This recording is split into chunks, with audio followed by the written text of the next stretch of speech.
So hi, everybody. This is Harvey Sogo Wasserman. This is the 121st Green Grassroots Emergency Election Protection Coalition call. We're on December 19th. And I want to, 2022, we're going to say farewell to 2022 today. And we are going to lay down for future listeners and students of election protection. This 1 hour will be somewhat of a tutorial or a prospectus on our campaigning for the next 2 years.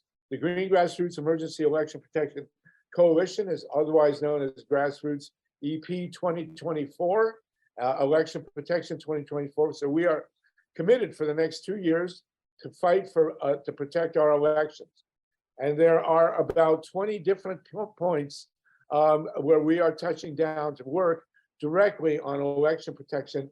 I'm going to lay them down now in quick academic form, and then we're going to go back through them and make sure we all understand what we got. We will have, this will be transcribed. It will be available with a link at our website, grassrootsep.org, and it's going to be the template from which we work for the next 2 years to protect our elections so that we have an actual democracy.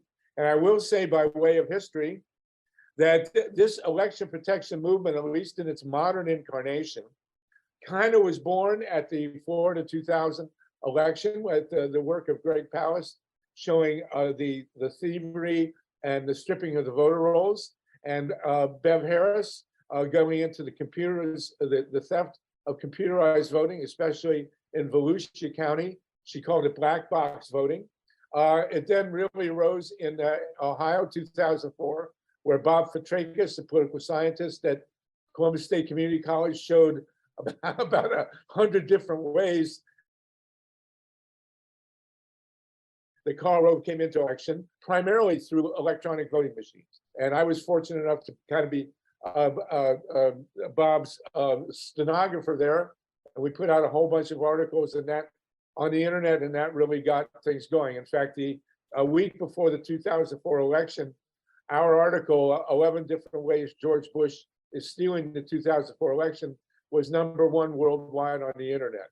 And that really got the movement going through 2016, where were the major challenges to the so-called victory of Donald Trump. And finally, in 2018, the perfect storm hit. And our campaign, which the #1 issue in the election protection movement from the beginning in 2000 until today, has been hand-counted, hand-counted digital or digitally scanned paper ballots.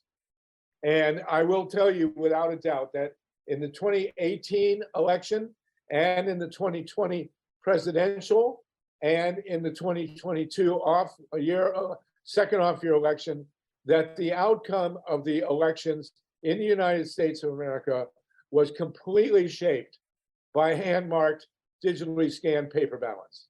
And the outcomes would have been very different. So on our agenda, without those ballots, so on our agenda, going into 2024, the #1 issue, the #1 agenda item in our activism, and the point is telling this is to emphasize that our activism on election protection has made a difference. I will again reiterate, of course, we had the perfect storm in 2018 through 22, which is the COVID. And in 2018, as you'll recall, people really did not want to vote in person. And so paper ballots were mailed out.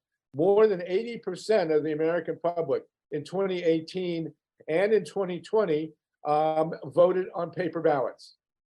And that has been the product of the election protection activism movement in this country. And that's what we intend to carry forward to 2024. And so the basics, and we have the great Ray Lutz on here, who's going to talk to us later about auditing.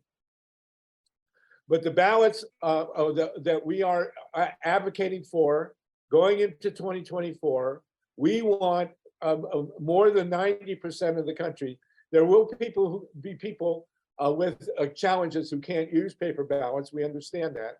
But we want the vast majority, virtually everyone, to be voting on hand-marked paper ballots that are either mailed back, they're dropped in boxes, or they're taken into the election centers and deposited by hand so that people know that their ballots have gone in and are being counted. And we want them digitally scanned. Now, this is another part of the struggle, but people argue that hand-marked paper ballots cause a slowdown in the reporting. We want all paper ballots digitally scanned. The scans can be counted. The results can come from them. If they're within a margin, and Ray's the expert on this, there will be recounts or audits, but we will have an electronic record of all digital, all hand and marked paper ballots, and the ability to count them very rapidly because they're digitally scanned. And that is the gold standard that we are fighting for in the 24 election.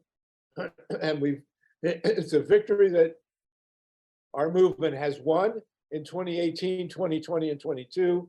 And we want to make sure that it's a permanent feature of the American electoral system that you get in the mail, or if you want to go in, get it in person, a paper ballot.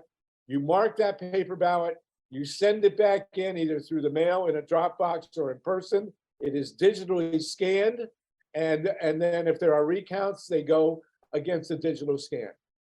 That's the bottom line. That's the first agenda item in our activism going forward. So, and as you recall, there was quite a bit of yelling and screaming against ballots being mailed out, but we want ballots mailed to every registered voter, as is done already in a number of states, including California.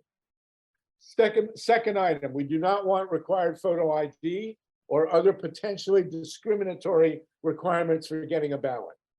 A photo ID is discriminatory.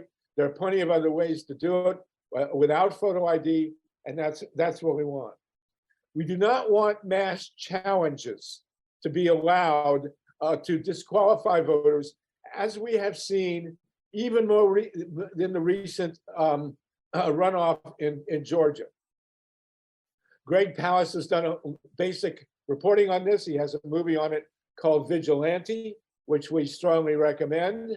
But the idea that voters can be challenged en masse in the tens of thousands is absolutely antithetical to a real democracy. We do not want that to be allowed, and we have to be very wary of it being thrown at us. So no mass challenges. Ex-felons absolutely should have the right to vote. In Florida, as you all know, I'm sure there was a referendum, a public referendum, which passed overwhelmingly to allow ex-felons to vote. More than 1 million in Florida were qualified by this referendum to vote, and the Florida legislature intervened and made all sorts of financial and other requirements, which we believe absolutely should not be allowed under the law. And this attack on the right of ex-felons to vote in Florida had a definite impact, as Wendy Lederman can report from Florida, had a definite impact on the outcomes in Florida. And this, we as a movement, we strongly oppose. I do want to emphasize, by the way, we are a 501c3. We are nonpartisan, and we don't support either party. We critique both parties on these calls. We've had both Republicans and Democrats and Greens, as we have with Howie Hawkins. So we are nonpartisan. But this thing of disqualifying ex-felons is absolutely, it's a holdover from the Confederacy, when white people would just grab black people off the street and convict them of crimes and deprive them of their right to vote. That needs to be in the past. So that's a big part of it. Of what we advocate, we also advocate the reinstitution of the Voting Rights Act. As you all know, the Voting Rights Act was gutted in the Shelby decision by the John Roberts Supreme Court. And the voting right, it allowed for federal intervention into elections where there was obvious discrimination, mostly on the basis of race. And the Voting Rights Act was won with the blood of the civil rights movement, signed in 1965, overturned in the 2010s. That cannot happen. Excuse me. we have to have the reinstitution of the Voting Rights Act. We want same-day voter registration. We want people who are not registered to be able to show up at the polls and register and vote right then and there. We also want registration available, voter registration, at least the forms to be available at schools, motor vehicle bureaus, Social Security offices, unemployment offices, and so on. So that we want to make it as easy as possible for legitimate citizens and registered voters or people to get registered, especially young people. We want 30 days, minimum 30 days of early voting. You know, there has been in the last 20 years, largely due to the efforts of our movement, a vast expansion of the window for voting. And we saw pushback, of course, in Georgia in this most recent runoff, where the state apparatus got rid of voting on the Sunday before the Tuesday election, which is outrageous. That needs to be protected. And we want as much early voting as possible so that people, and on weekends, so that people can vote who have jobs. Because as you know, when you turn up to vote, in many cases, the lines are long. And if in the past, when we've had only one day for voting, it was completely discriminatory against working people. So we want as big an early voting window as possible, and certainly protection of the prior weekend, so that the non-Jews can vote on Saturday and the Jews can vote on Sunday.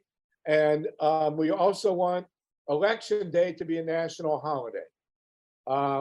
We actually early on advocated a 4-day weekend for voting. So there will be Saturday, Sunday, Monday, and Tuesday.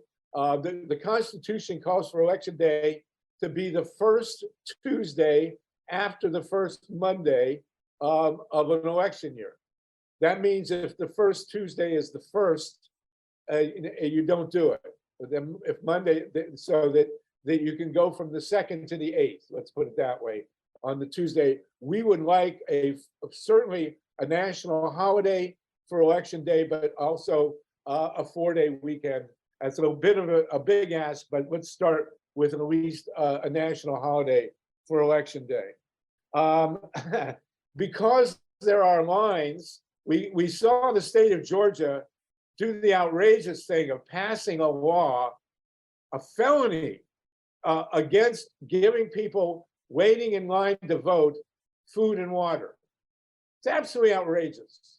And people got around it during the runoff this time by setting up food stands exactly 150 feet from the poll. The law said you can't give food and water to somebody 150 feet from the poll. So there were taco stands and hot dogs, and it was probably better than ever 150 feet away.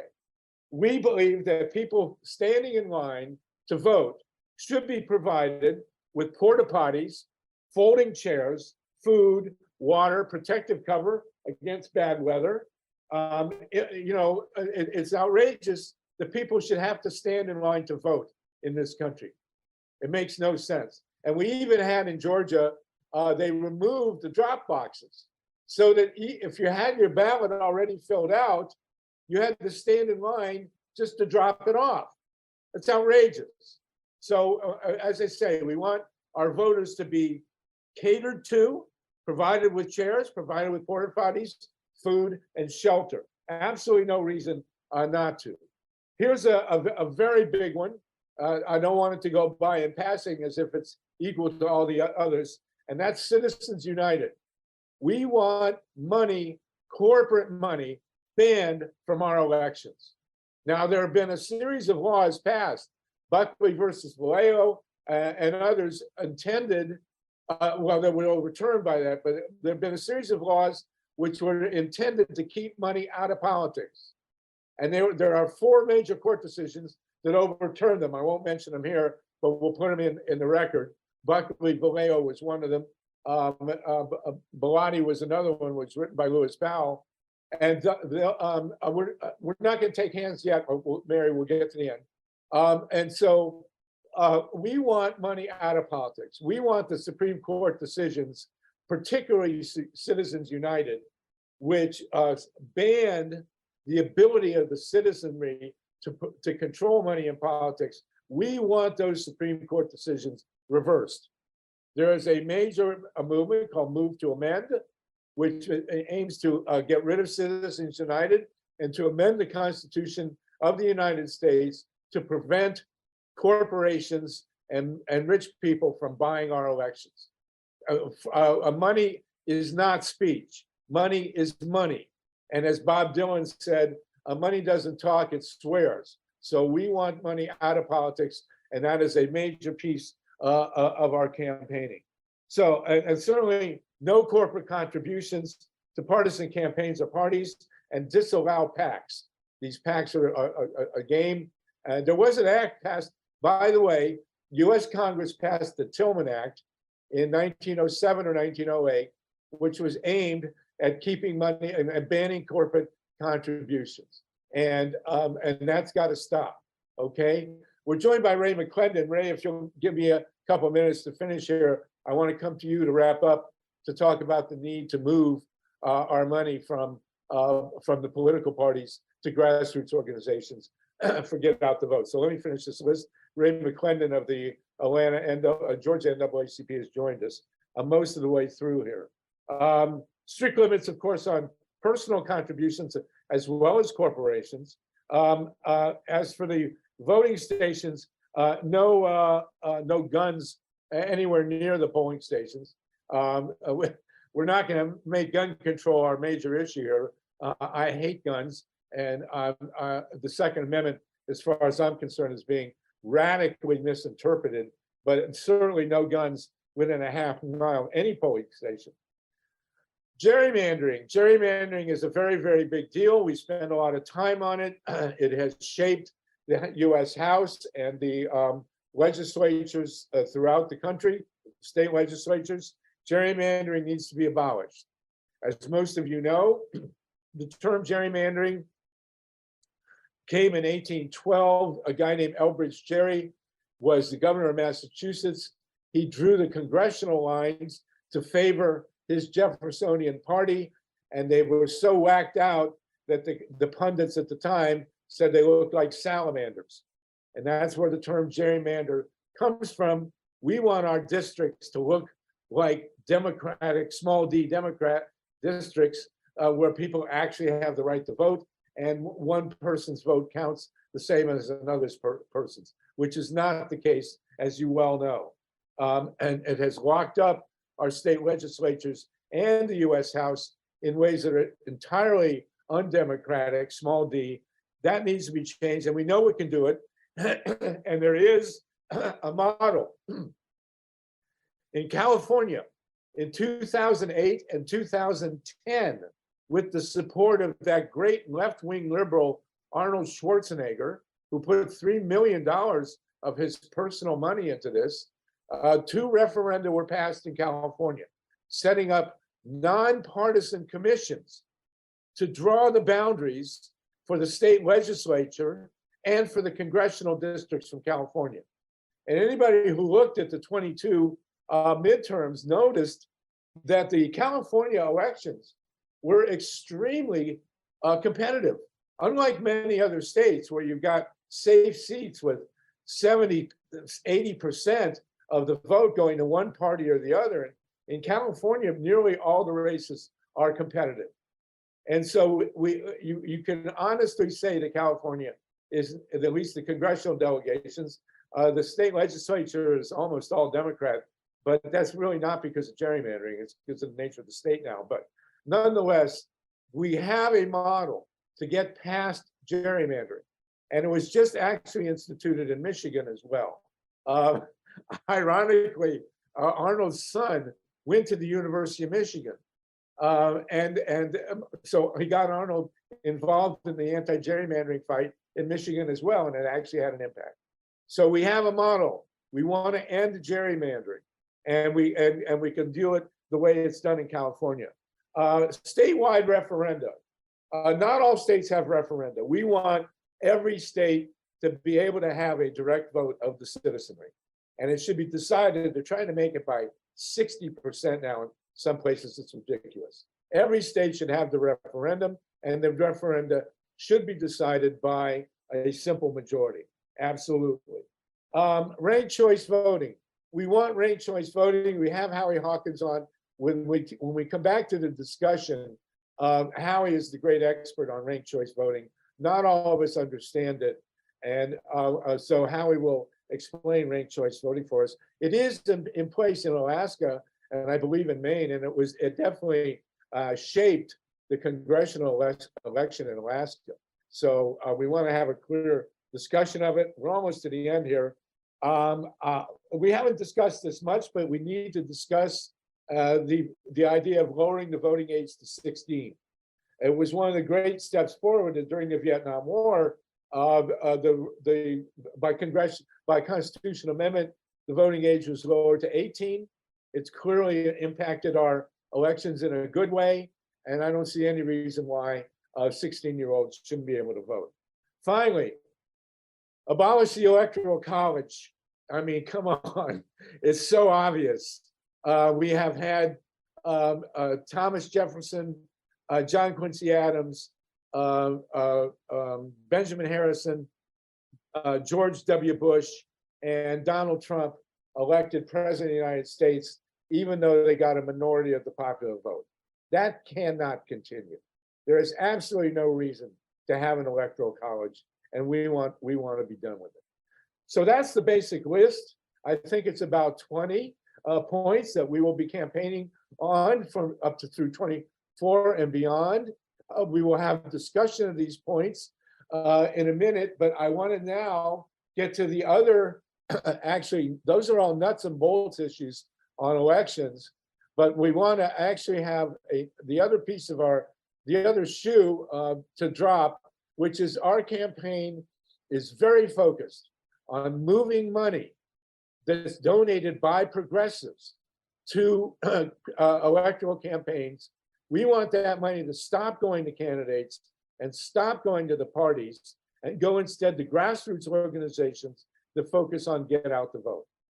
And we have seen the impact of that in Georgia, the Georgia miracle of 2020-21, and now the runoff of 22, where grassroots organizations led by the Georgia NAACP and the Center for Common Ground brought out remarkable turnouts of the general public that would not have happened otherwise. And it's our belief that through the discussions that we've had, that the money that goes to the progressives tend to give the progressive candidates goes to TV advertising that's 99% wasted, or at least 90% wasted.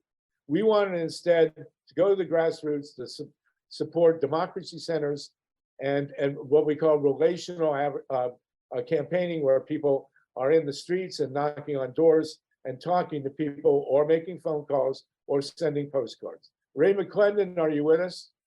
Ray, can we recognize you? Ray from the Georgia NAACP. Yeah, I'm here. Hello. So Ray McClendon has spearheaded the grassroots organizing in Georgia, first at the Atlanta NAACP and now at the state NAACP. And we have talked many, many hours about this phenomenon of the tens of millions of dollars that go into TV advertising while we can't get door knockers paid. So Ray, can you give us a quick rundown on that? And then we're going to double back and go through this list. And I'm going to call first on Howie Hawkins to talk about ranked choice voting. But Ray McClendon, can you give us the lowdown on this, please? Absolutely. And one of the most important things to recognize is that, as a great politician once said, all politics is local. And to control local politics, we see a lot of the MAGA conservative conspiracy theory buffs are beginning to try to control the ground game in local communities by taking over school boards, by taking over election boards. And the Democrats have not had a response to that. Progressives need to do the same thing.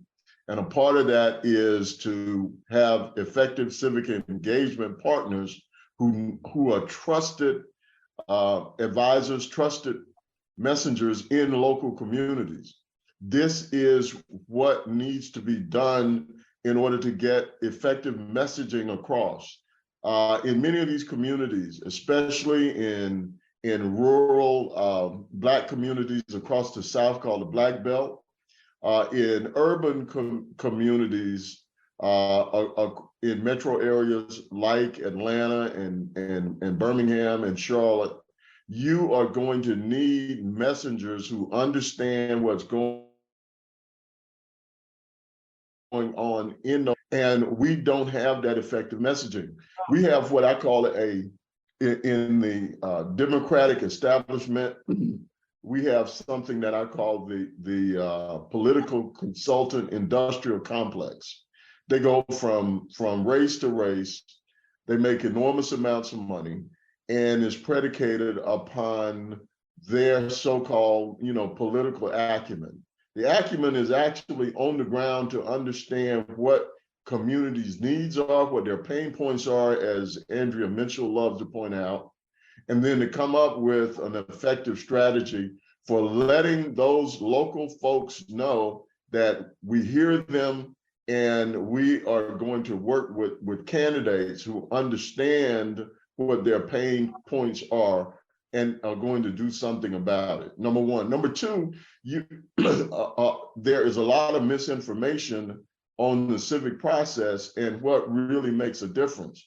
As we go around the state of Georgia specifically, we hear from a lot of voters who say, you only come around one part of the year when it's time for my vote, but I don't see anything changing in my community. And so a part of the strategy has to be a year-round, not cyclical, but year-round strategy of civic engagement, which the Democratic Party does not do. And so we believe that the strategy that has been employed by democracy centers, that we have begun to employ through the Georgia Way and then Georgia Way 2.0, which went into effect in 2022, is a strategy that we're going to put more infrastructure around beginning in 2023. And we're hoping to continue to have the support of all of the folks on this call, and recognizing that the move toward 24 starts in 2023 to have the year-round engagement that's necessary in order to mobilize and energize the folks that will need to be enthusiastic from the progressive side when it comes to the 2024 elections. There you go. So, the Democratic Party spent $50 million on the runoff campaign in Georgia. The Republicans spent, I think, more than 20 or 30 million dollars. Ray, how much of the money on the progressive side went to grassroots campaigning in Georgia? A very minimal amount. Maybe $1 million, $1.5 million, I would estimate, and that's just an estimation. We were imploring people to send funds for the basics of getting the vote out in many of our communities up to the very last minute. We got no funding from the Democratic Party. We got no funding from any of the major candidates in either the general election in Georgia or in the runoff. So the point of this is that, as an example, let me give you a statistic here. In the runoff, 95% of African-American vote, almost a little under 95% of the African-American vote voted for Warnock. Why was it difficult for the people who supported Warnock to understand that if you amplify the message of nonpartisan groups that are targeting the African-American community, 9.5 out of 10 of those votes are your votes? And the messaging is coming from people that they know, and that's going to resonate much more effectively than from a campaign stump speech, even a speech, let's say, from Barack Obama. We love Obama, and that's fine. But the important point is to say, go back and read Steve Rosenfeld's reporting that he did from South Georgia. And the point, and some of the people that he interviewed, and some of the reporting that he did with people who were in the street, and these were folks who were community leaders who could touch voters directly on a multi-generational level. And that's what makes the difference in many of these communities. And for some reason, one of the major parties just does not get it. So what we're going to be doing going forward is we're looking forward to an election 24 that has grassroots campaigning. The groups that we support now are that we know of, actually, that are doing great work, are the Georgia NAACP and the Center for Common Ground. Those are the two we've been working with. We hope to expand that list to a nationwide network, so that the tens of millions of dollars that progressives gives, and we are progressive, we're nonpartisan, we are progressive, we support Republicans who are progressive and Democrats who are progressive and Greens who are progressive. But by the time we get to 24, and Wendy has compiled a list already, which Wendy, I think we've posted, and there you can put a link in the chat, of 500 grassroots groups around the country. So we want to build this list. We want to make it available to the general public, and we want to encourage people to stop giving to the parties and start giving to the progressive movement on the grassroots. We saw, for example, in Virginia, a campaign where the Democratic candidate would not pay his canvassers. This is a multimillionaire, for God's sakes. So the Republicans, Steve Bannon, seem to have gotten that message. I'm not sure the progressives have.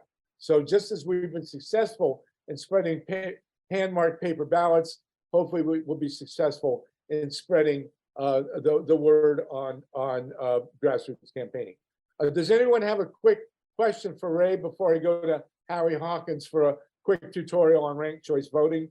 And then we're going to open, and Ray Lutz on audits, and then we're going to open it up. Mila Reeson, go ahead. Mila, you want to ask something of Ray? Thank you. Yeah, I do. Ray, I was wondering if you have looked at Mississippi. You know, Roger Wicker is up in the Senate. That seat is up, and I know that it's a pretty tough race because it looks like he got like 60% of the vote last time, and the Democrat got 40%. But I'm just wondering if the demographics have changed with respect to younger people now entering the voter rolls, and whether it's about, I think, about 40% of the voting population is African American or Black. And I'm just wondering whether there are enough white progressives and young people to kind of make that race competitive in 2024, if you've looked at that.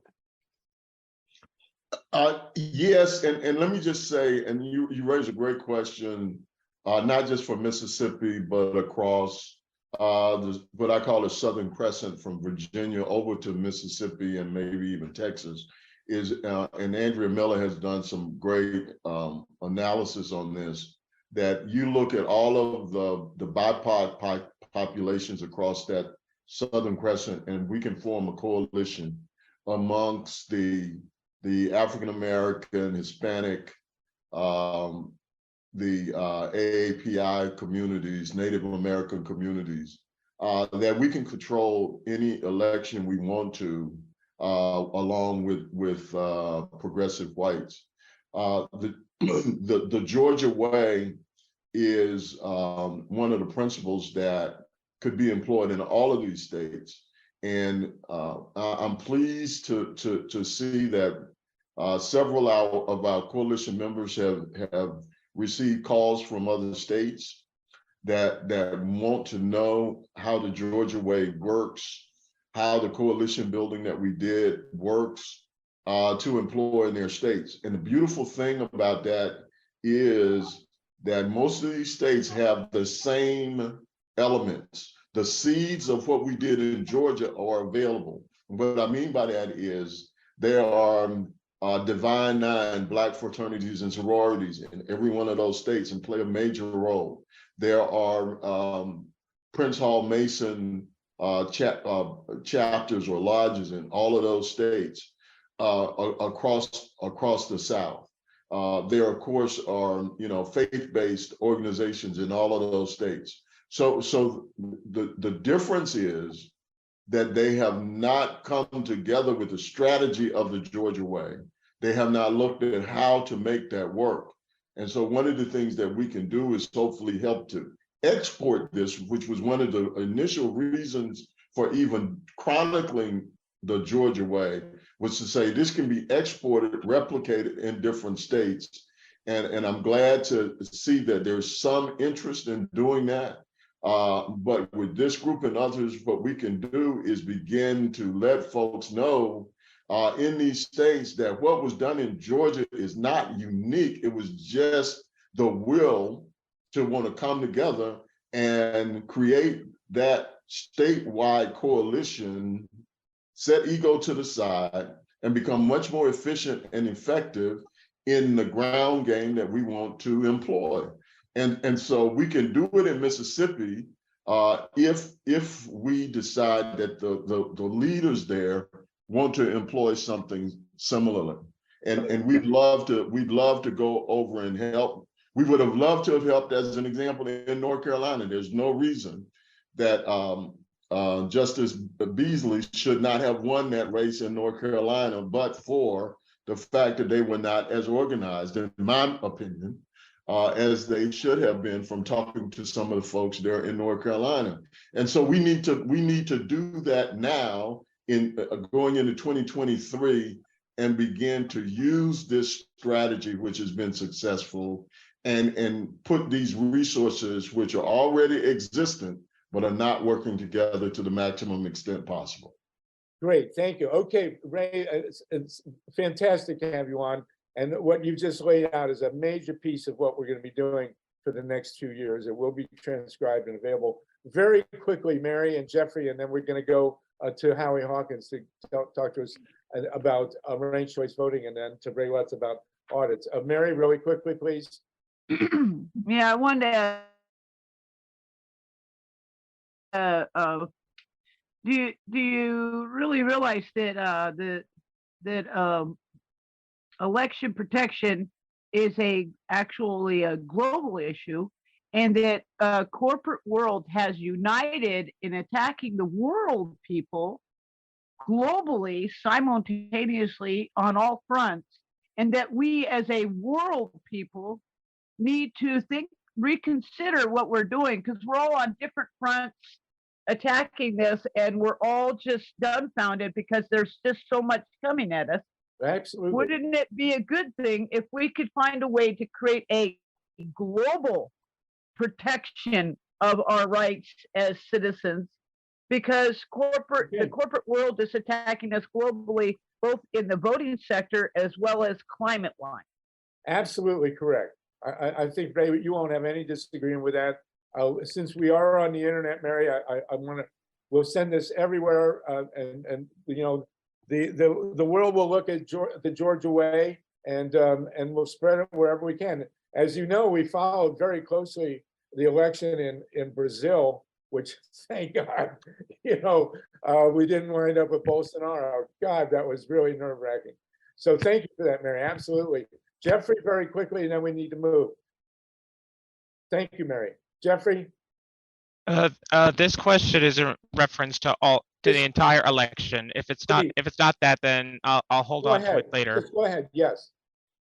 Okay, because even if we did do all that stuff that you just said, have it all in place that you just said, Harvey, then how can we do? What's the point of it if we don't have information about the candidates? Who they are internally, externally, their experience, and all that.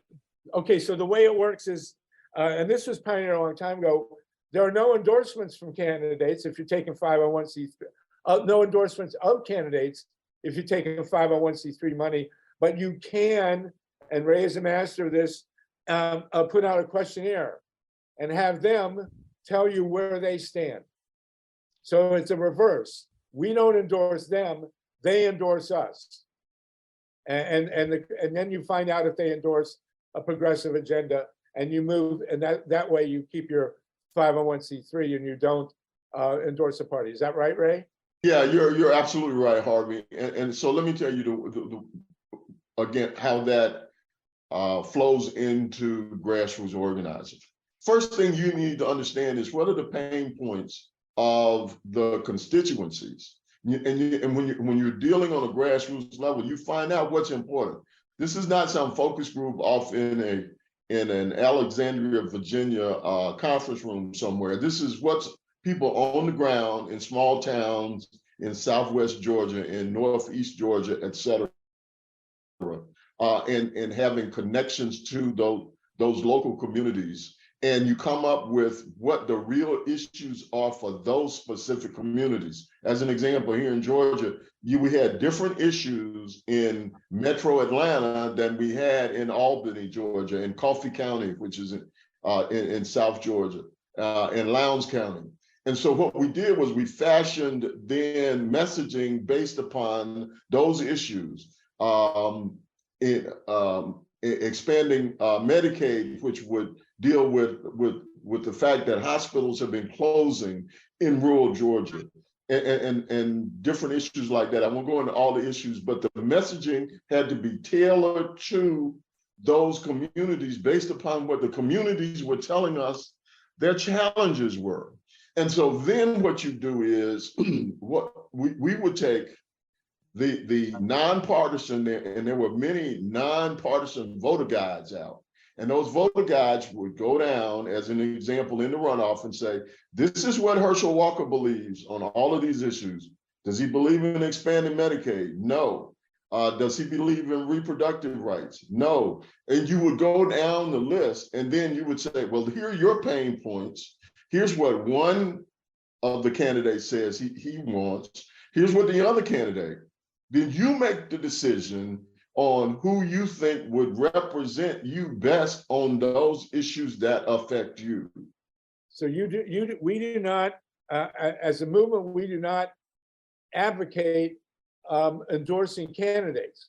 We advocate being endorsed by candidates and letting the voters know. And so that's our focus. And it's a 501c3, it's nonpartisan, and you lose ground when you endorse candidates. You endorse a platform and let them endorse us. Thank you, Ray. That's really generic, and that's exactly what we need done. Okay, so I'm going to move really quickly now. This has been fantastic. I'm so honored, Ray, that you joined us. We've got Dennis Bernstein, so many other great people on the line. 59 people right now. We're going to go to Howie Hawkins. One fairly obscure point on our list of agenda is ranked choice voting. And it's new in the litany, and a lot of us don't understand it. It did have an impact in Alaska, I believe Maine as well. So Howie, can you give, Howie was the Green Party candidate for president. We did not endorse him, but I've known him forever. Howie, tell us about ranked choice voting, please. Yeah, it's not obscure anymore. We had 10 ballot measures on the ballot in 2022, and they passed in 8 places. So going into 2020, there was ranked choice voting in about 24 municipalities. Coming out of this election, we have it in over 100 jurisdictions, including 3 states, 20 counties, 78 municipalities, and 20 school districts. And for those that don't know what ranked choice voting is, it means you go in and you vote by ranking your candidates in the order of preference. It's as easy as 1, 2, 3 for the voter. So Harvey, for example, was torn between me and Biden. If he was in Ohio, he would have voted for Biden, even though he's pro-nuclear. But living in California, he could vote for me because Biden was going to win California. But for a lot of people, they have that vote-splitting spoiler dilemma. Ranked choice voting eliminates that. Wherever Harvey lived in the election, he could have voted for rank me 1, Biden 2, but Trump never would have got his vote. Now, the other thing you can do with ranked choice voting is get proportional representation by ranking your candidates for multi-member districts. And the end result is proportional representation of all the political parties. So you get a multi-party democracy and you eliminate gerrymandering, because it doesn't matter where these multi-member district lines are drawn. Every party is going to get its proportional share of representation. And Harvey, one thing you said about independent redistricting in California, creating a lot of competitive districts, I just looked. Only 5 of the congressional districts in California out of 52 were competitive if you use a 5% margin. And that's similar to across the country. Across the country, there's only 37 out of 435. So independent redistricting commissions are not going to get rid of non-competitive one-party districts where the elections are a farce because we know who's going to win in the first place. The thing that proportional ranked choice voting gets, that's ranked choice voting in multi-member districts, is fair representation of political minorities, which is not just Greens, it's Democrats in Republican districts, it's Republicans in Democratic districts, it's Black people in white districts, Asian people in districts that are majority other. And in fact, the municipalities that have adopted proportional ranked choice voting in recent years have done so under the threat of civil rights lawsuits because people of color in those communities were underrepresented, whether it was a district system or an at-large system. So these communities include Black people in East Point, Michigan, Latinos in Desert Palm and Ojai, California, Asians in Albany, California, and in Portland, Oregon, where they got it passed in this election, it was all the peoples of color that got together and said, we're not getting represented in this at-large winner-take-all system. So they went to proportional ranked choice voting. So what that does, it eliminates gerrymandering as well as the spoiler problem. Can you explain to us very quickly, because I know many of us are vaguely, what happened in Alaska in the congressional district? What was the impact of ranked choice voting in that district? Well, it meant Sarah Palin didn't get elected. She had too high negatives. One of the consequences of ranked choice voting is it doesn't pay to go negative because you want the second choices of people who prefer another candidate first. So you got to put your own position out positively instead of telling everybody what's wrong with the other people. So a lot of those Republicans that voted, I think his name was Begich, who came in second to Patola in the first round, most of them gave their second choice to Patola, the Democrat, rather than Palin, because they were, Palin had a lot of negatives. I mean, she quit in the middle of her governor's term in Alaska. A lot of those Republicans weren't happy with that. So what you get is the most favored candidate in the end. Because what happens, the way you count the votes is, if nobody gets a majority in the first round, the last place candidate is eliminated and their ballots are transferred to their second choices. It's Excellent. called Okay. instant runoff voting. And that So process continues until somebody gets the majority of votes. And Right. that's what happened in Alaska. And that would have eliminated the craziness in Florida 2000 when everybody was screaming at Ralph. If there had been ranked choice voting, the outcome would have been different. Yeah, most of his second choices would have gone to Gore. Right. I think, leave Ralph out of it. Greg Palast got it right. They suppressed the Black vote.